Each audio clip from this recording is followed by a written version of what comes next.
Hey everyone, it's Jake here. Listen, before we get going, I just wanted to drop in and say a huge thanks to all of our new subscribers. This channel is growing like crazy, and here's the truth, okay? The more subscribers we get, the bigger the channel becomes.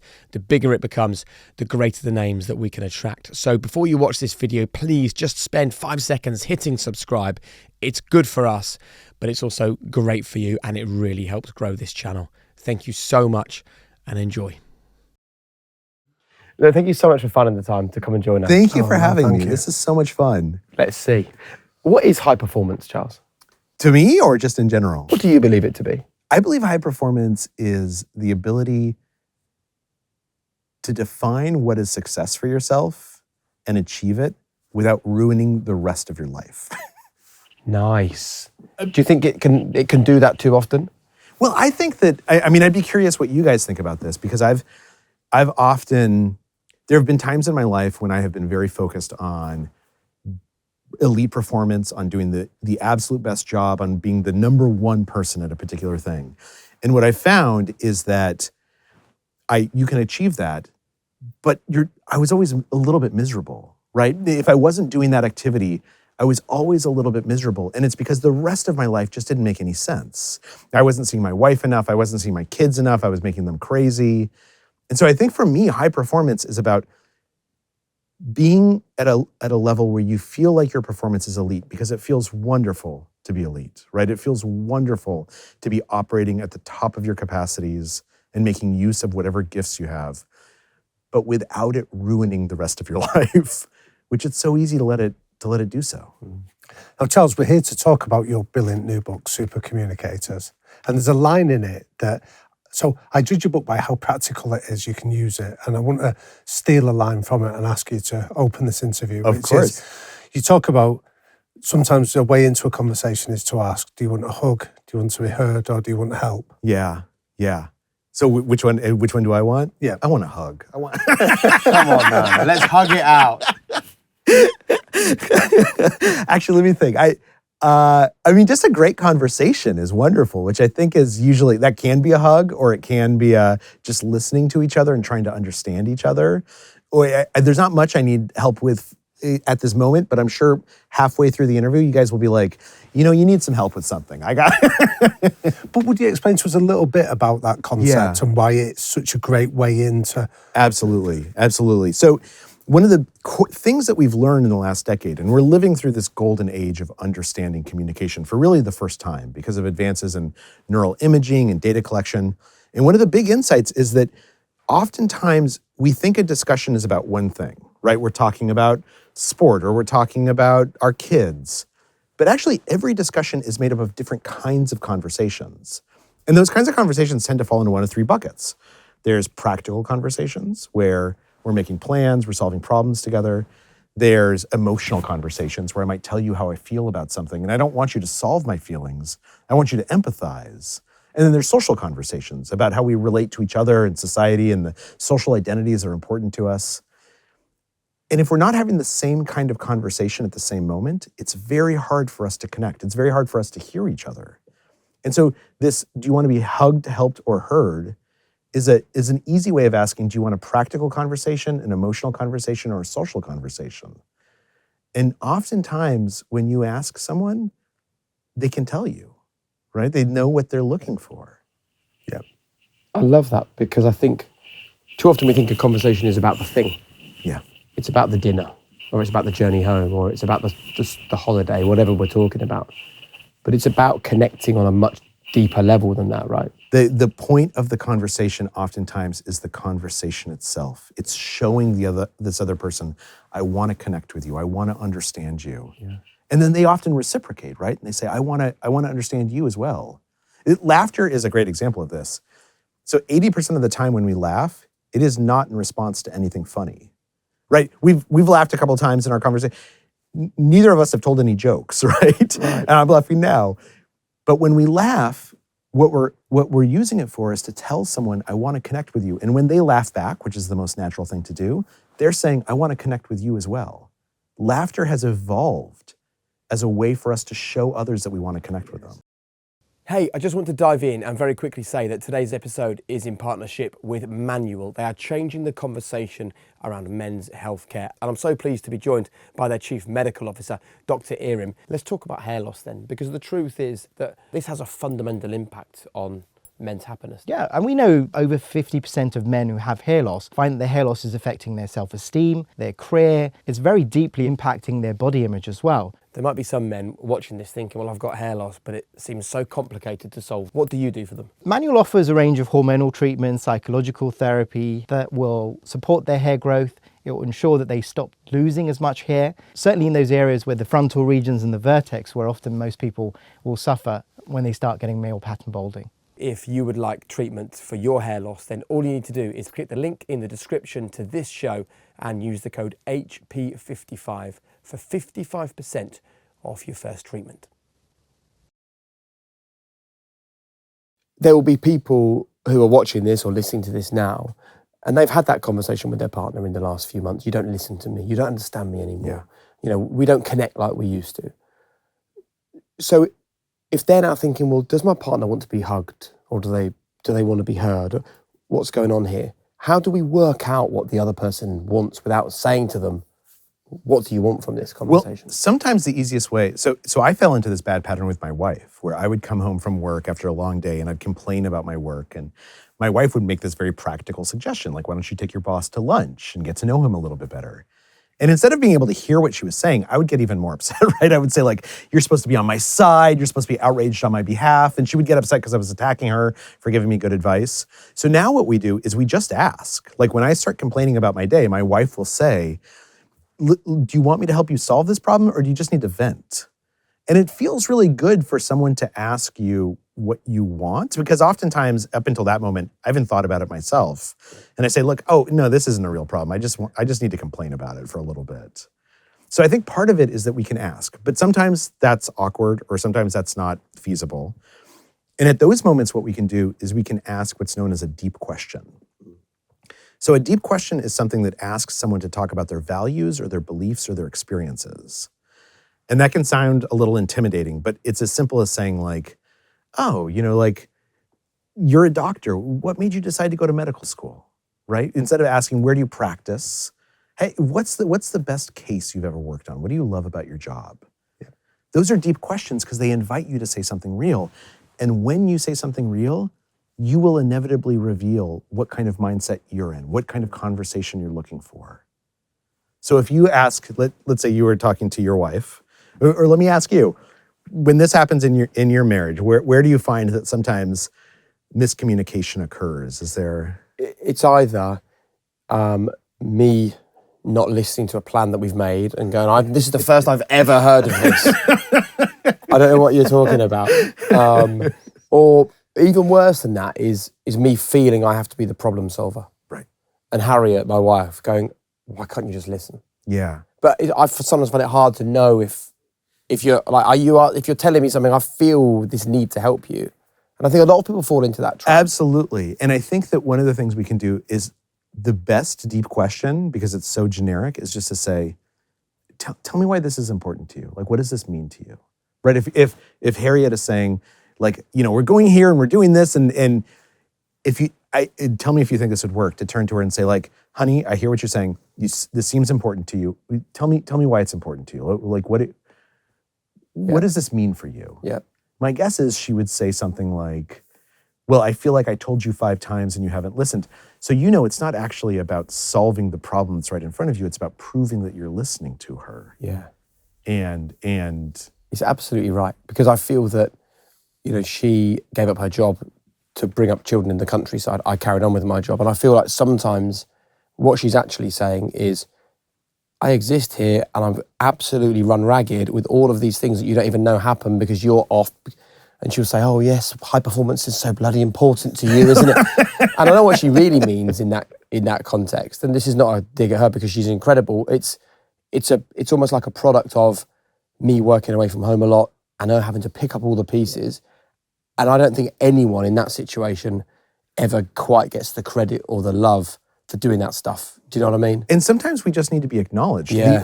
In emotional conversations, like I said, you often are saying a feeling, and you don't want the other person to solve that feeling for you. You want them just to acknowledge, like, honey, I know that you've had a tough day, and like I see that you've had a hard day, and you did so much amazing work. Like, I want to just recognize that, like, and thank you for it. I think there was a study done once, wasn't there, where they asked two couples, how much are you responsible for what happens in this marriage? And the combined total was like 160%. Yeah. So they were both like, well, I'm responsible for 80% of what happens here. But I think this is a really, it is almost the most important conversation to have about high performance, because this is about human connection. So let me ask you the question. Why are you interested in this? Why this? So I wrote this book, The Power of Habit, about 10 years ago. And it's about how to change our own habits, how to understand our habits. And I started getting all these emails from people saying, thank you so much. Like, I used the ideas in the book to give up drinking or to start exercising. And oftentimes they would say, now can you help me change like my spouse's habits or change my boss's habits? And I realized the thing about Power of Habit is it's focused very much on ourselves, but so much of our success, so much of our peak performance is based on working with other people, right? You can be the highest achiever on earth, and if you don't have the right team around you, if you can't seg with the people, if you have a bad home life, it's not gonna last. And so I realized that the way that we do that is through communication. We, as humans, we have evolved to crave having good conversations. We crave connection. And for a long time, it was just kind of mysterious. There were some people who were good at it and some people didn't seem good at it. But now we actually know the science behind it. We know why people connect with each other or why they don't. And once you know the science, you know how to do it. Is there a danger of overthinking conversation? Absolutely. Absolutely. So what's really interesting is, if you think about it, communication is Homo sapiens' superpower. It is the thing that has set us apart from every other species. It's why we're so successful. And our brains have evolved to be really, really good at communication. And when we learn how to communicate, we make it into habits very, very quickly. So when we're first learning a principle, like ask deep questions, or there's another one called looping for understanding, how we prove we're listening to people, it can feel a little bit like we're in our own head at first. But what happens is if we practice it once or twice, it almost becomes automatic immediately, because our brain is designed to turn these into habits very, very quickly. So if you find yourself overthinking, if you find yourself in your head too much, the thing to ask yourself is, am I trying something new? In which case, it's okay to be in your head. You're practicing it, making it into a habit. Or is it, I'm actually thinking about myself rather than thinking about the other person? Am I worried about what I'm going to say next? Am I worried about whether you like me, whether you think I'm smart? Because if I'm worried about how you see me or what I'm going to say or what's happening in my head, I'm probably not going to be able to listen to you. I feel that's 90% of conversation. Yeah. Is people getting ready for their comment Waiting or their their thought. What does this person think of me? How can I prove my brain power, my knowledge? It's so little of it is giving, isn't it? And yet, if I was to ask you who are the best conversations, who you love having conversations with, inevitably the person you told me is not the person who says the smartest thing every single time. It's probably the person who asks you the best questions. Yeah, man. Yeah. And who, when you tell them something interesting or vulnerable, they engage in reciprocal vulnerability and reciprocal authenticity. So we don't walk away from great conversations thinking, that guy was so smart. We walk away from conversations thinking, I just felt great during that conversation. We remember the emotions of a conversation, not what's said. Oh, that's a really good point. So can you give us an example then of somebody that you've had that connection with when you were writing the book, you were able to reflect and go, that's what they were doing. That was what made them so special. Absolutely. Well, okay, so let me ask you guys. So if you were having a bad day and you wanted to call a friend that you knew would make you feel, or anyone that you knew would just make you feel better. Yeah. Do you know who you would call? Yep. Yeah, it pops into your mind immediately, right? Can I ask who it is for you guys? Yeah, my brother Chris. Okay. I'd call my wife. Okay, yeah. And most people watching and listening, someone popped into their mind immediately. For you, your brother Chris and your wife are super communicators, and you're probably a super communicator back. You know exactly how to listen to that person. You also know how to show them that you're listening. You know what kind of question they need to hear in order to understand themselves. Yeah. Now, there are some people who can do this consistently. They can connect with almost anyone. These are supercommunicators. And what we know about them is we know that they ask more questions, 10 to 20 times as many questions as the average person, which is probably, if I was listening to your conversations with Chris and your wife, you probably ask a lot more questions in those conversations. And some of the questions are like, hey, what'd you think about that? Or what'd you do next? Like to invite people in, but some are deep questions. We know that they match other people's type of conversation, kind of conversation. So if you're in a conversation and someone says something serious, they get serious with you right away. If someone tells a joke, they laugh very quickly. They're showing the other person that they want to connect.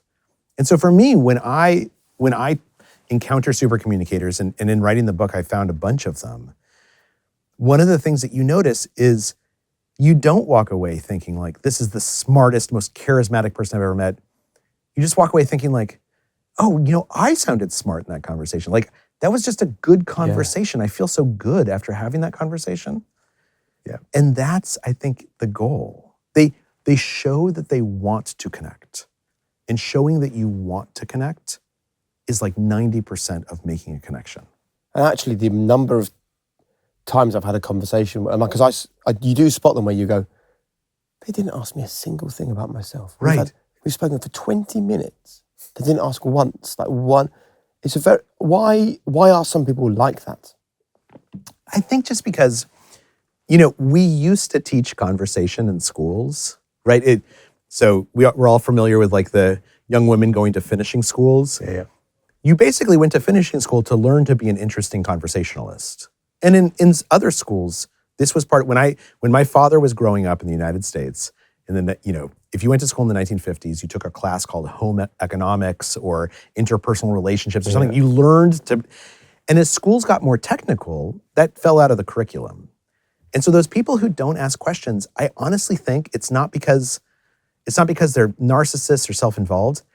It's literally because nobody trained them to ask questions. They never developed the habit. But there's an interesting concept here, because I'm thinking of myself that I very rarely offer anything about myself, because I believe that, well, that's not either interesting or a place to do it, but I'm intrigued, and I'll ask lots of questions of other people and I'm interested. But I'm quite intrigued by the fact that you feel that might then create a breakdown. Well, actually, asking those questions might actually be revealing things about yourself. Because my guess is, and just like knowing your nature and having listened to the show, my guess is what you feel like is a question is actually also an exposure of who you are. Okay. That through the question, you're saying like, I'm really interested in what you said about this. And I intuit it's because you've had a similar experience, or because it's something that's meaningful to you. So to share of who we are, that doesn't mean we have to like make a little speech, right? And say like, here's my background, here's where I'm from. Oftentimes we share who we are and we express vulnerability by asking someone a question, particularly by asking kind of an intimate question, because they could say like, that's none of your business. But when we ask that question, we say like, I'm interested in you, I'm interested in this part of your life. That can feel very intimate. Can I just tell you though, we've worked with a lot of people on here for the last 5 years. I feel I know more about you than anyone else that works on this podcast. Yeah, honestly, that's delusion then. Because I think you do share. I don't think that your Damian is, he has no ego at all, right? Very modest, and will never say, guess what? But the way that you talk about life, you understand how you feel about your family, your children, your work, your passions. Okay, right. That answers what Charles was saying. Yeah, that's interesting. Yeah. It's interesting. I love the fact just having a conversation about conversation can give us this level of conversation. That's true. And it's depressing that we don't connect like this more often, though, isn't it? Like, and it's you see interesting. two people on a park bench having their lunch on a lunch break or something, and you think, if you just said one word to that person, imagine what could spark. And I'll now go on the train home for 2.5 hours. I will not speak to another person on the train. And if I try to, they'll look at me like I need to be locked up. I wonder how society got to this point. Well, it's interesting. So this occurs two things to me. The first is if you talk to people who are consistent super communicators, often they'll say that there was something in their past where they were bad at communication. Like they had trouble making friends in high school, or their parents got divorced and they had to be the peacemaker between them. And it's thinking about conversation that makes them good at conversation, right? Just paying half an inch more attention to how conversation functions actually makes us much better at conversation. And that's why this is fun to talk about it, because it's something all of us do, right? We get to think about our own conversations.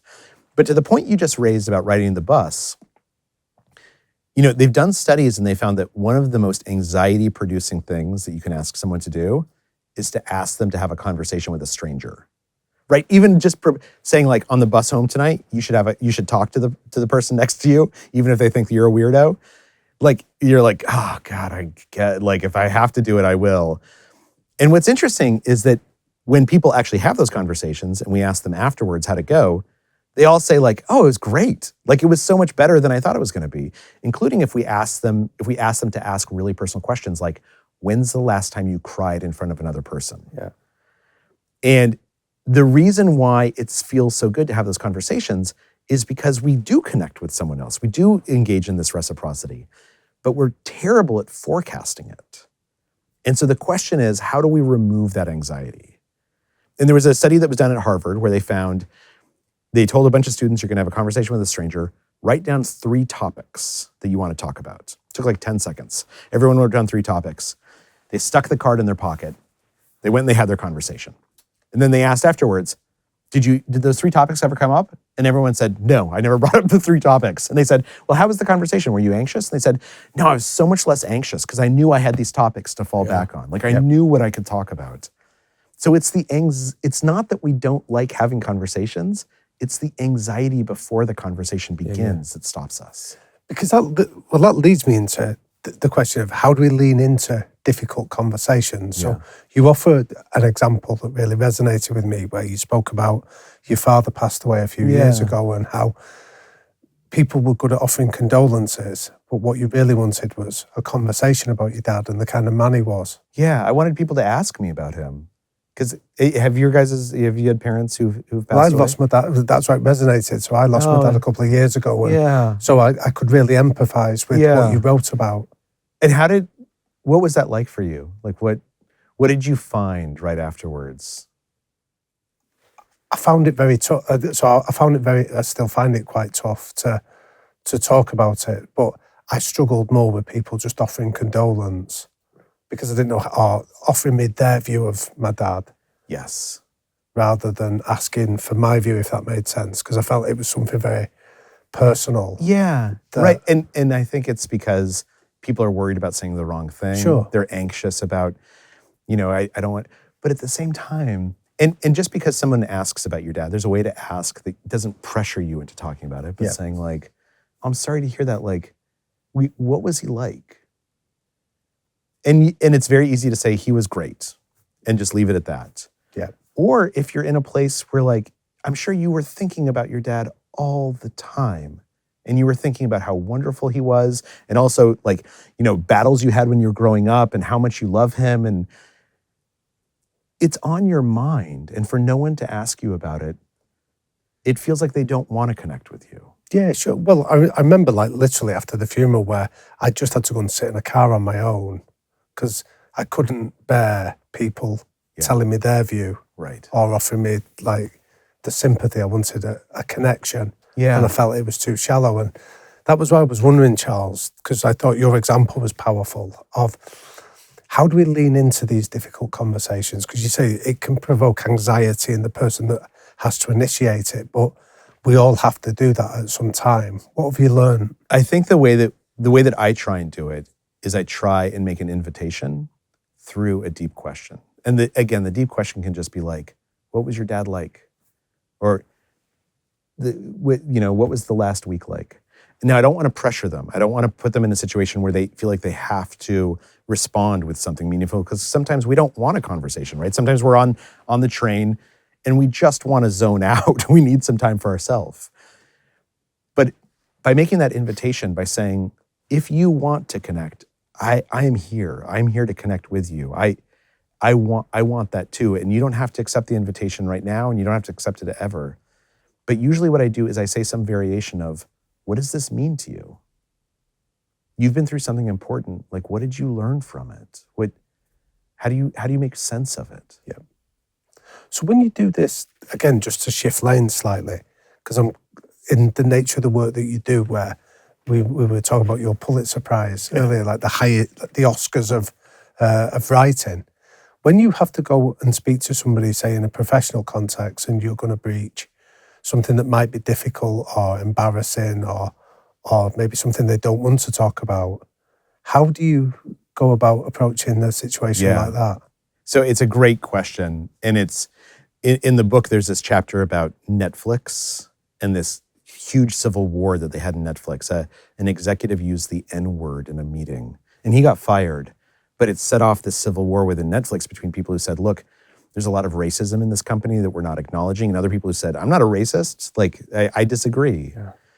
And it would have been very easy for the company to just back away from it, for the head of the CEO to say, look, politics belongs at home. Conversations of race aren't like appropriate in the workplace. But instead they did the opposite. And what they did to make those conversations about disagreements or conversations where we're just tense easier is they did a couple things. The first thing that they did is they started each conversation by saying, look, this is going to be awkward, right? And that's okay. Like, the awkwardness is part of the reason we're having the conversation. And I'm probably going to say some things in the wrong way, and I'm going to ask for you to forgive me. And I promise, if you say something in the wrong way, I will not get offended. I'll ask you to explain. And we say this often, lean into people, get to know people. You'll find that almost everyone is good. Yeah. And almost everyone wants to say and do the right thing. Yes. But the world we're in at the moment, it's so dangerous. It feels so dangerous sometimes to have an opinion, doesn't it? So it's interesting. There was a study done, this really interesting researcher brought together friends, one of which was black and one of which was white. And so these are people who already knew each other. And she asked them if they wanted to have a conversation about race. And overwhelmingly, everyone said, no, I do not want to have that conversation, even with a good friend. And she asked them why. And the white people said, I'm afraid I'm going to say something racist accidentally. And their black friends said, I'm afraid my white friend is going to say something racist accidentally, and I'll have to deal with it. I'll have to it'll impact our friendship. It'll impact how I see them. And so one of the easiest ways to resolve or lessen that anxiety is to start by saying, I might say the wrong thing. And I want you to know, if I say something that makes you think maybe I'm racist, please ask me about it, because that's not who I am. Yeah. But if we have to self-monitor everything we say, you can't have a real conversation, right? You can't be in the back and forth and intimate and vulnerable. We have to give each other the grace of safety and say, in this conversation, I am going to assume the best intentions. And if you say something that seems off to me or wrong, I'm going to ask you to explain it. And I'm going to prove to you that I'm listening to you. That's magical. That is lovely. What a nice empathetic way to see the world. Yeah. But there was another experiment you wrote about, Charles, that if we're on this topic of race or something as difficult as that really sort of jumped out from me from the book, about when students that were seen as having a high level of academic ability were brought in to do exams and stereotypes were reinforced. Yeah. Would you tell us a bit about that? Absolutely. So this is this really interesting finding, and Claude Steele is the researcher who's done the most work on it. It's called stereotype threat. And what they found was that he found students in the US who were in college who basically looked exactly the same. They got the same test scores on their standardized tests. They got into the same schools, the same classes. The only difference was that some of them were black and some of them were white. And what he found is that the black students were getting worse grades than the white students. And he wanted to try and figure out why.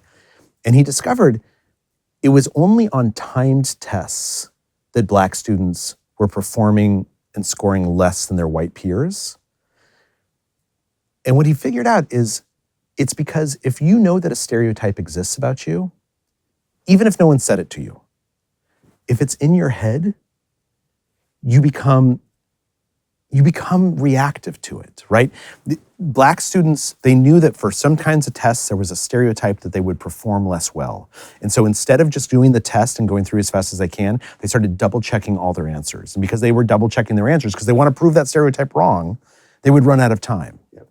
And this is stereotype threat. What it says is just knowing that a stereotype exists can be damaging to us. Yeah. And it's not just Black students, right? It's somebody who's in sport. The stereotype that, oh, you must not be that smart because you're a footballer. You probably hit your head a couple. Like when we know that stereotype exists, even if no one said it to us, we overcompensate. Yeah. Yeah. And that becomes a barrier to everything. The reason I mention it is when you're talking about that, those different friends of different races and saying I might make a mistake here. I think there was something about saying I'm your friend. So yeah, I change it from a different That's stereotype. exactly right. So the way that you undermine stereotype threat is instead of focusing on one identity, you bring in all the identities. So with some students, what they would do is they would say, okay, before you take the test, I want you to write down all the different identities you have. So one of them is I'm Black or I'm white, and another one is I'm male or I'm a woman. But then some of them are like, I'm a brother, I'm a father, I'm a son, I play on my football team, I'm the captain of the football team, I go to the cheer squad, I'm someone who volunteers with kids. When we bring all of those identities into someone's consciousness, it makes any one identity less important. Yeah. And as a result, the stereotype is not as loud in our head. And more importantly, we don't push people into a stereotype. If I say to you, as a man, you probably think that, like X and Y and Z, right? There's part of you who's like, yeah, I'm a man, but I'm all these other things. Like, I don't believe, like, just because I'm a man, I have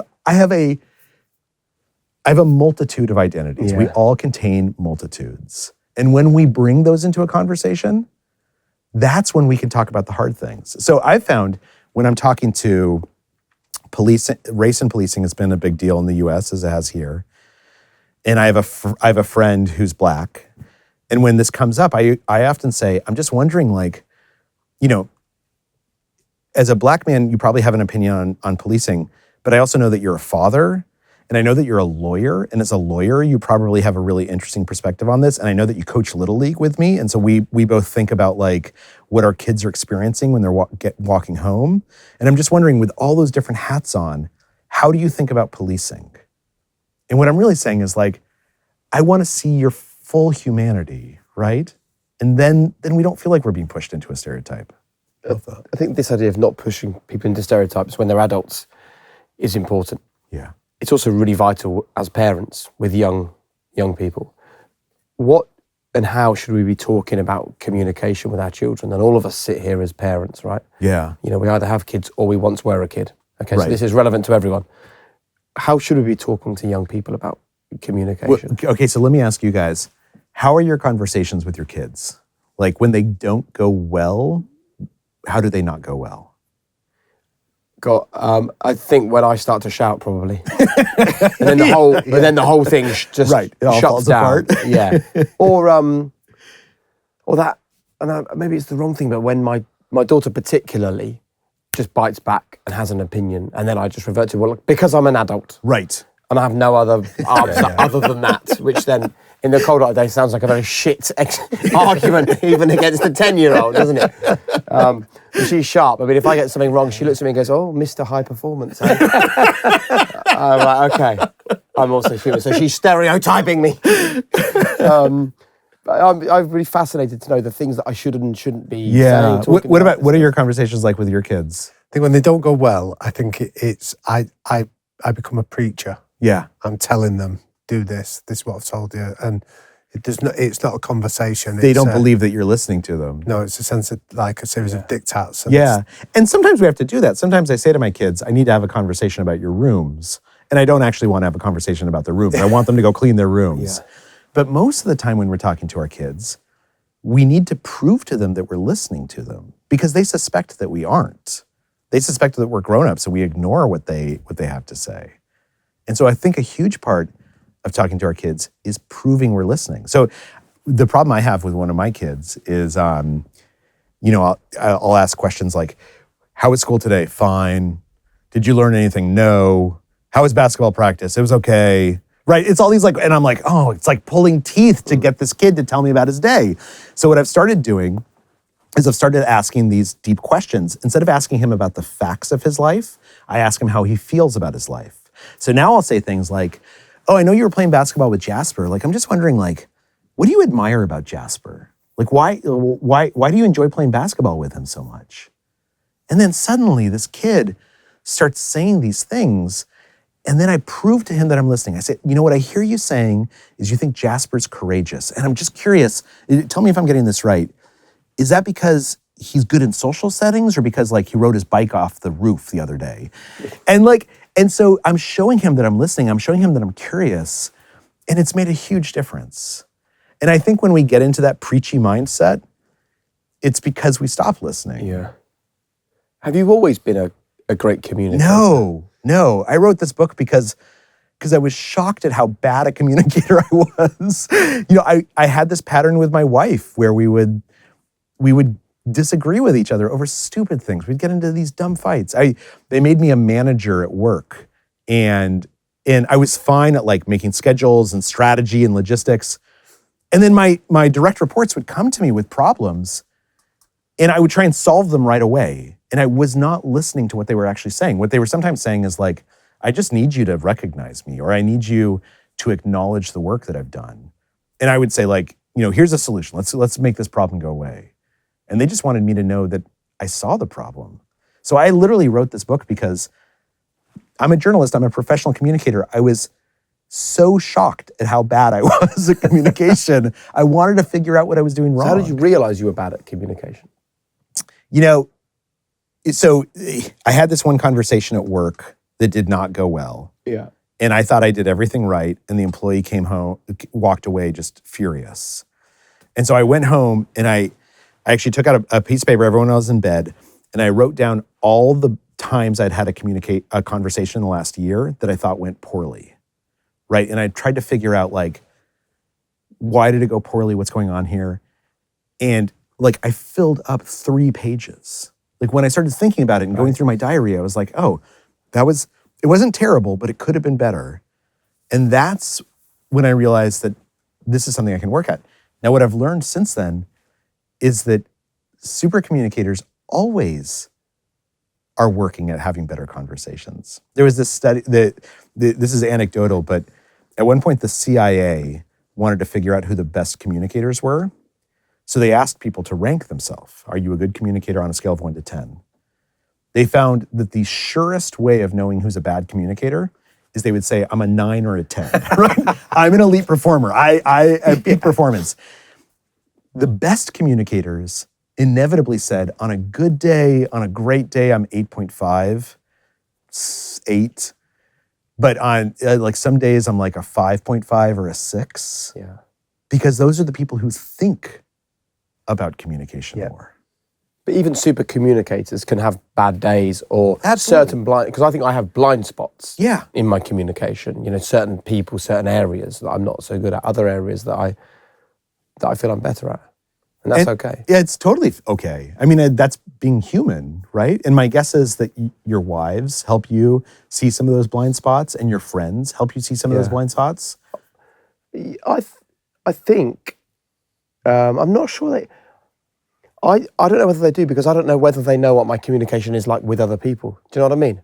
So I think that I love communication like this. I love communication with the team on high performance. I love communicating at this kind of a level. Where I'm then bad is I go back to Norwich and go and see my mum and dad, and we might have a cup of tea, and I might be sitting there thinking, I've run out of things to say. Yeah. Now that's no dig at my parents; they're amazing, but it's a observation of myself that I get fascinated in these circles. Why am I less fascinated in those circles? Do you know what I mean? When you're with your mom and dad, what would they say if you said to them, I want to have better conversations with you? What do you think we should talk about to have better conversations? Or what did you learn about conversation that you passed on to me? Yeah. Sort of these big, deep, and my guess is if you ask parents about parenting, they have lots to say, right? Now, some of it might be misremembered, like, I was the best parent ever. And you might be like, not so much. But there are these deep questions that would unlock something. And I think in that case, what you're really saying is you're saying, I don't want to see you as a parent. I want to see you as another person. Like, I want to be your friend. And that's what I ultimately I'm trying to do with my kid, is I'm trying to say, I don't want to be the dad. I don't want you to be the son. I want to ask your advice on what's great about this person, because I want us to have a conversation of equals. Yeah, you've absolutely nailed that. And I think it's partly because they feel like they have to help still all the time. Yeah. And there's part of me going, I'm just talking to you about like life or work. But it's hard, I think, as a parent. You feel you are a parent forever, aren't you? So you feel you have to care for them. And sometimes you don't want to have a conversation. Sometimes it feels too intimate. It feels like too much. But I'll bet you that there is a way to ask your parents to reflect on their life as they would to a friend instead of as they would to their son, that's going to open up a treasure chest. It did with my dad. Like, I would ask him. What did you ask? Oh, I would ask about, like, he was a lawyer. And so I would ask him, like, how he decided to, like, try a certain case, or like what he liked about being a lawyer. He had been married once before. And so I would ask him, like, what happened there? Like, why do you think that the marriage didn't work out? And if you ask if you don't ask the right way, if it feels like an attack, that it doesn't work. But if you're like, look, I actually want to know you. Like, I want to connect with you. I want to understand your past. Do you mind me asking whether your dad was ill and whether that was the moment where you changed the way you spoke to him? No. Prior to, I think as I became, part of it is I had to stop thinking myself as the kid, right? I had, like, it wasn't all his fault. It was me coming home and being like the bratty child and not like taking the responsibility for being a good friend. So no, it was, what's really interesting is when he was only sick for about a year. It was, he was more gentle in that year, but the thing that I actually feel great about is nothing really changed because we were already friends. And it was all because of him. Like, he worked really hard to empower me to not just be his son, but to be a peer. That's beautiful, that. Yeah. And also, I think the fact things didn't change meant that he was happy with where he was at as well. I think that's exactly right. I don't know if he felt he got it right. Yeah. I think that's, and I don't know if this was true of your dad, I'm curious, but he gave us this amazing gift. Like, his death was sad, but it wasn't traumatic. Yeah. And that was him giving us this gift to experience this and be able to walk away from it saying, this is so meaningful and so deep, and I don't have to feel bad about what happened. Nice. Which ultimately I think is what we want. Yeah, definitely. I think about that with my kids, like if I was to get hit by a bus tomorrow, I want them to feel like they had a real relationship with me and my friends and my wife. And I'm sure you guys feel that about each other. Yeah. Without question. But I think it's so easy to discount the power of human connection amongst all the other things. That's exactly right. And when you have a chat like this, you realize it's all about, isn't it? It's literally all it's about. Are you guys familiar with the Harvard study of adult development? No. So it's this really interesting study. It's been going on for almost 100 years. They followed thousands of people around trying to figure out, initially they wanted to figure out longevity. What makes you live longer? And they expanded it to happiness as well and success, however you define it. And they found there's only one thing that can predict your happiness and your health and your success at age 65, and that's having a handful of close relationships at age 45, which of course means you probably have had them for a while. Yeah. It doesn't matter, like, having a lot of money, having a lot of professional success, even being famous. That stuff does not predict whether you're going to be happy and healthy when you're 65. What predicts it is having relationships. And the way we form relationships is through conversation. It's calling up someone who, like, you haven't seen in a year and a half and knowing that the first 10 minutes are going to be awkward. Yeah. But being willing to sit with those 10 minutes because you you want to be connected to them. So how dangerous is loneliness? It's incredibly dangerous. So the U.S. Surgeon General just a couple months ago said being lonely is the equivalent of smoking 15 cigarettes a day. That's how much it impacts your health. And we know if you're lonely, you will die earlier. Something happens that makes us less healthy when we're lonely. And you don't have to have a ton of friends. Mm. One of the interesting things about Supercommunicators is that when I started working on this book, I thought that the people who are the best communicators would all be like super charming or charismatic or extroverts. It turns out that's not true at all. Anyone can become a super communicator. We're all super communicators at times, but it's something that anyone can do. It's just a set of skills that we can learn.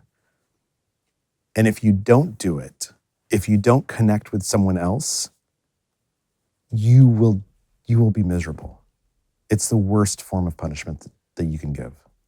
Which throws up then an interesting question about the age we live in of social media and technology, because there was another story you wrote about really brilliantly, Charles, about the gun lobbyists in America and how the face-to-face conversation brought them together when they went online.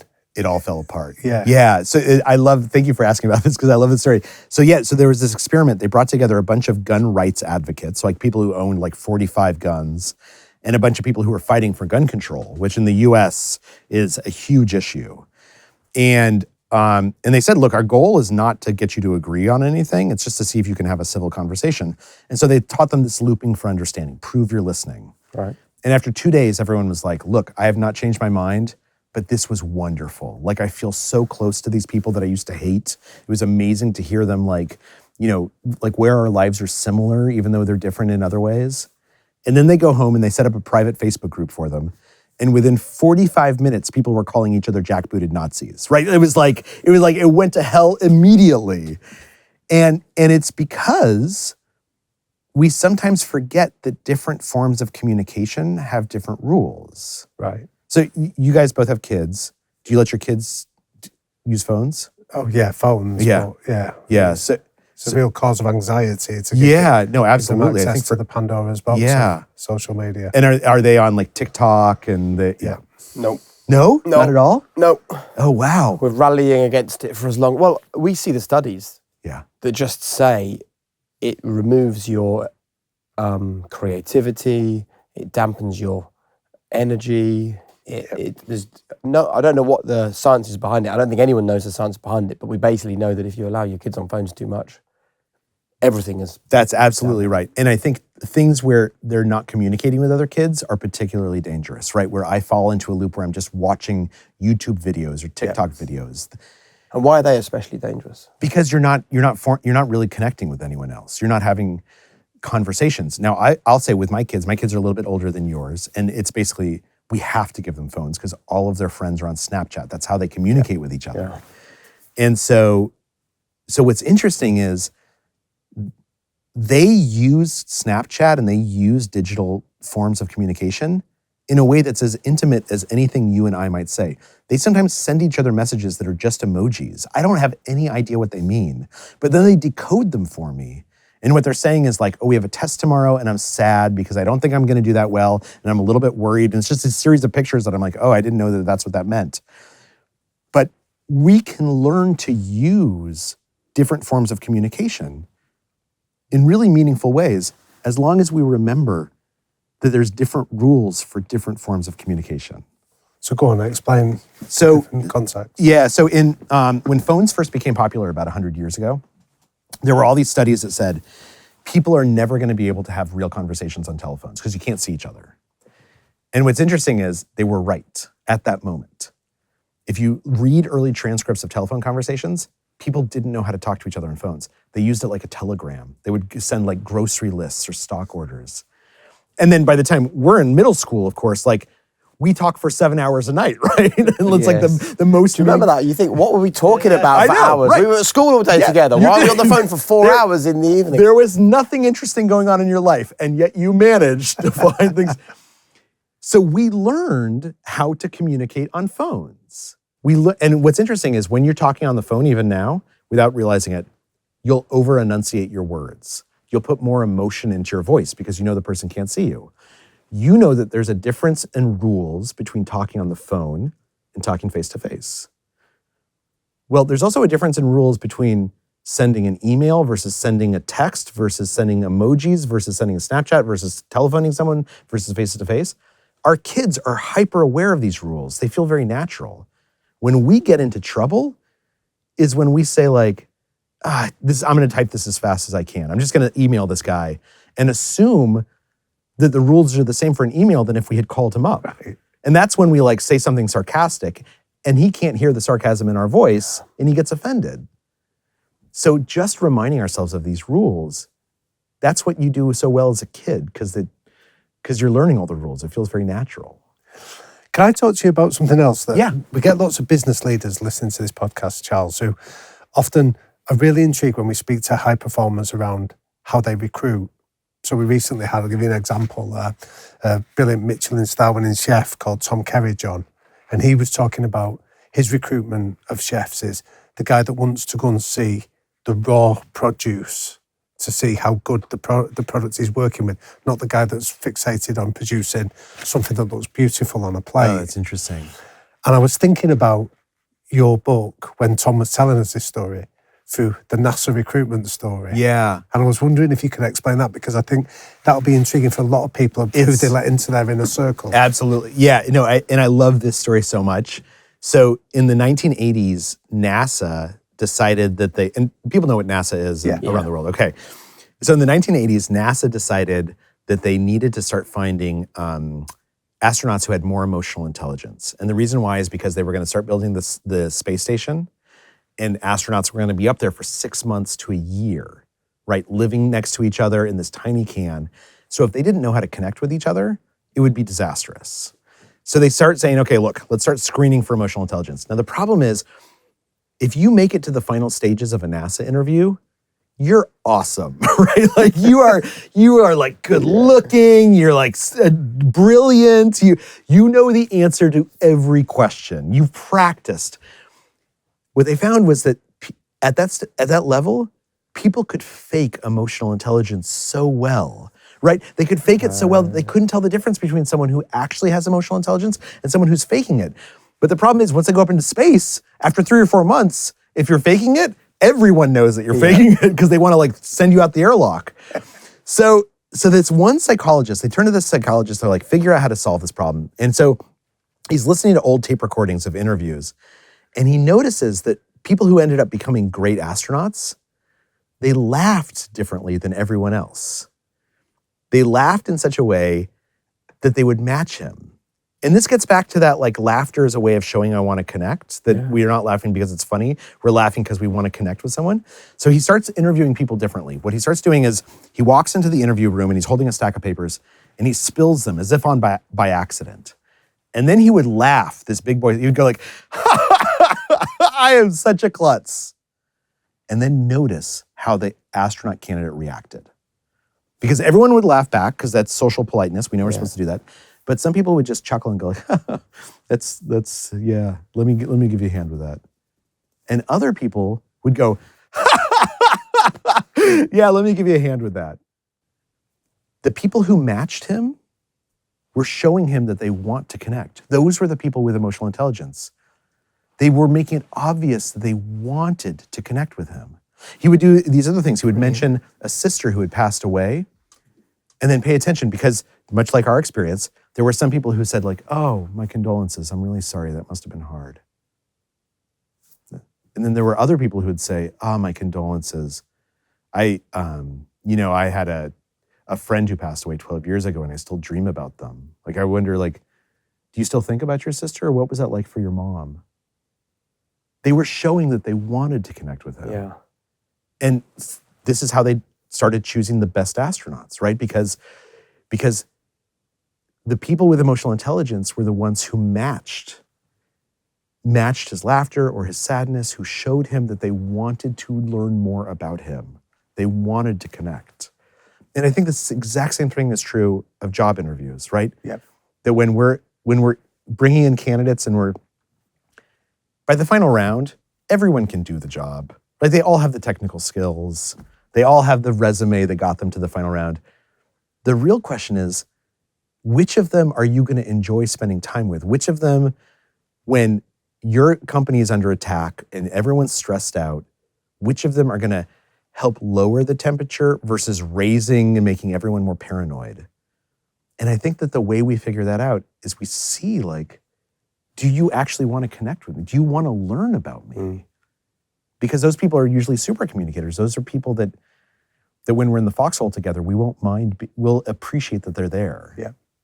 And before we finish with our quickfire questions, I just want to know, what should people who've listened to this fascinating hour and a bit do next? If they want to be a super communicator with their partner, their children, the people in the office, if the penny's dropped today that all of the things in their life that they feel are broken actually are not broken, they're just not communicating. Right. If that's what they've realized, because I think I've realized that in some areas of my life from this conversation, what should they do? I think there's two things that if we just practice them will become a habit. The first is asking more questions and asking deep questions, right? Just turning to someone and saying, what do you make of this? Like, why is this important to you? Turning to your kid and saying, I hear that you had a bad day today. Like, what was it about the day that made it bad? Like, what are you feeling right now? What are you thinking? So just asking more questions, asking a bunch more questions. And then number two, when someone says something, proving to them that we're listening. And if it's a tough conversation, we can do that looping for understanding, right? It's kind of formal. We can repeat back, did I get that right? But sometimes we show we're listening just by asking a follow-up question. Just by saying, oh, what I hear you say was this. I'm wondering, what do you think about that? Like, what happens next? If we ask questions and we prove we're listening, what's going to happen is they inevitably will want to listen to us in return. They will start asking us questions. It might take a little while. With my 12-year-old, it definitely takes a little while. But eventually, we have this innate need for reciprocity. They will start asking you questions about yourself. Yeah. And then you have a conversation going. And if there's someone that springs to mind from people that have just heard that and they think that person never asks me a damn question, maybe ask yourself, how do you make that person feel? Yeah, I think that's exactly right. I think, and it might be that all the questions you're asking them are these fact questions, right? You're never asking them how they feel. You're asking about the facts of their life rather than how they feel about their life. Have you created a space where they feel they can That's exactly talk to you?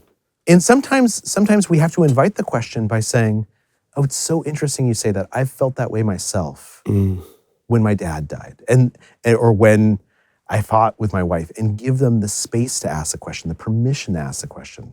But they will. We're hardwired to want to connect with each other. Brilliant. And you have helped so many people to connect Oh, from this thank you. conversation. Thank you I love your guys' show. This is such a treat for me to be You're so on. kind.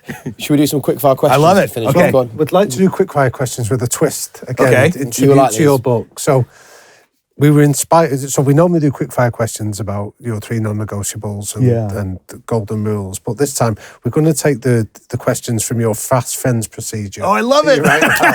Okay, but only if you answer them as well. Can I ask back? Yeah. Okay. But let's just set some context for these questions for people listening. So do you want to tell us about this is from an experiment that was done in the 1980s, where they brought these 2 researchers, a husband and wife team.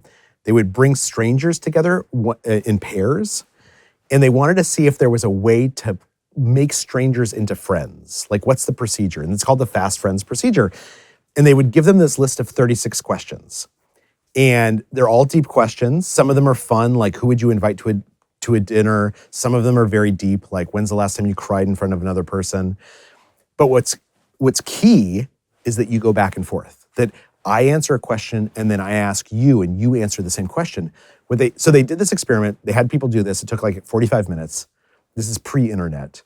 They send everyone home. They don't give anyone contact information.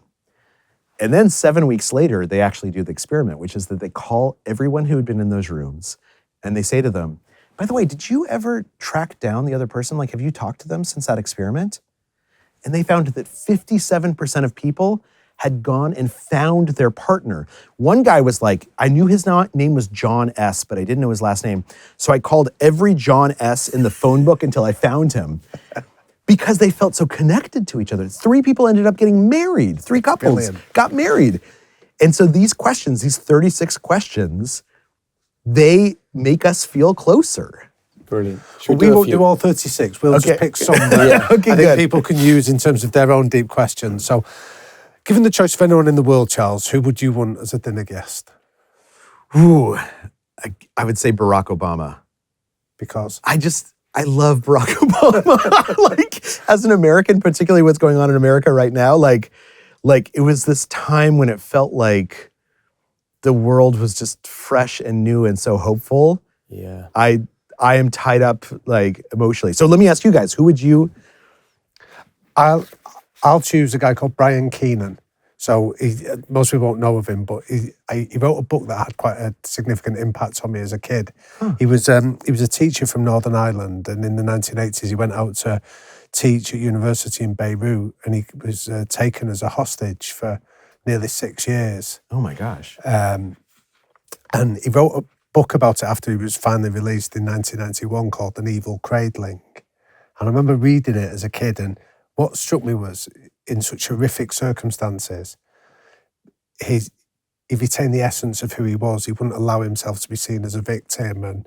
And his book is beautiful. The way he writes about a traumatic experience really had an impact on me, and I'd often thought I'd love to meet him and just explore that. So he'd be my guest. I got to look that up. Can I ask one follow-up question? Yeah, go on. How old were you when you read it? You were a teenager? Or? 16. And why do you think it was so impactful at that moment in your life? I think being around somebody that had such a clear sense of their own values and their own identity at an age where you're searching for that, the courage to do that in the face of such horrific circumstances really resonated. Yeah, that makes a lot of sense. Nice. Who's yours? I would choose, I'm torn. Lewis Hamilton, I'd love to have a conversation with, because when I worked with him in Formula One for a time, I felt like he didn't know really who or what he was. And now I really feel like he does. And I think he is such an impressive individual. I'd love to talk about that journey with him. Those are pretty good answers. I would come to that dinner party. Yeah, man. Imagine that. Barack Obama, Brian Keenan, Lewis Hamilton, then us 3. I would show up. You could not get me away from the table. I would be there all night. Where should we go? Go on, next one. Oh, okay. For what in your life do you feel most grateful? Oh, my kids. My kids' health. Yeah, lovely. And I know as parents, you feel the same way. And I'm so grateful for my wife, and I'm so grateful that I've had this career that lets me do work I love. But when you have a child, it's almost like you take a part of your heart outside of you and you just give it to the world, and you're powerless to defend it. And so the fact that we have made it this long, and hopefully knock on wood for longer. Yep. So how old were you when you first became a father? These are meant to be quick fire, by the way, guys. I know. Let's just leave that and move. I was 32? No, I'm 32. I was 32. How about you guys? How old were you? But similar age, actually. Okay. 33. Okay. Yeah, I was 33. Yeah. Yes. And it's so much better than anyone tells you, right? It's amazing. Yeah. But it's definitely like you never have a completely deep sleep after you have a child. I've not slept once in 10 years since. What about, can I ask you guys the same question? I answer the same for my children. Yeah. I think it would be the wrong thing to come up with a different answer. Your kids are going to watch. They'll be like, Dad, like a Ferrari. Dad, I'm Yeah. glad I come in second place. Exactly. We actually have. Do you remember when we... no, I'll leave it. Yeah, we are literally. Okay. 20 to 8 or something. Okay. What do you value most in a friendship? I value loyalty. And by loyalty, I mean not just having my back, but being honest with me when I need someone to be honest with me, right? Like someone who says, like, I'm so loyal to you that I'm going to tell you, you are screwing up. You are making the wrong choice. That, and knowing that I can fall back on this person, that's so meaningful. What about you guys?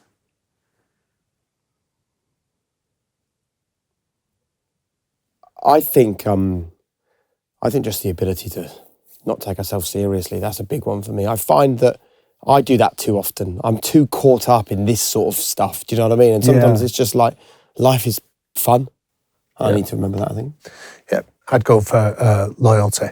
Yeah. Just somebody being true and acting with integrity. Yeah. Final question. Okay. And this is one of ours, I'm afraid, not one of yours. Okay. Your one golden rule for living a high-performance life. What would you leave ringing in the ears of people? So my golden rule for living a high-performance life is every time you do something hard, every time you bring self-discipline to something and you push yourself, it's a success in and of itself, right? And this actually comes from something Sean Connery once said. He once said, I read this in something, I don't know if it's true, but he said this thing like self-discipline is the goal of self-discipline. Like every time you do it, you're proving to yourself that you can do something hard. And just because you did something hard and no one saw it, or you did something hard and it didn't pay off at all, that doesn't mean it's a waste of time, because you've learned how to push yourself to do something new that at some point will help you. And so every time I encounter something where it seems just a little bit scary to me, or I'm anxious about it, or that's when I know I need to push myself to do this, because I might not succeed at it and it might not matter, but at some point, being able to push myself to do the hard thing is going to matter more than anything else on earth. And so practicing that is making it a habit. Charles, what a great conversation. Thank you so much for your generosity, for your time, for everything you've given us. I think this will be really valuable for so many people. It was for us. Thank you so much. Thank you for having me. This is such a treat.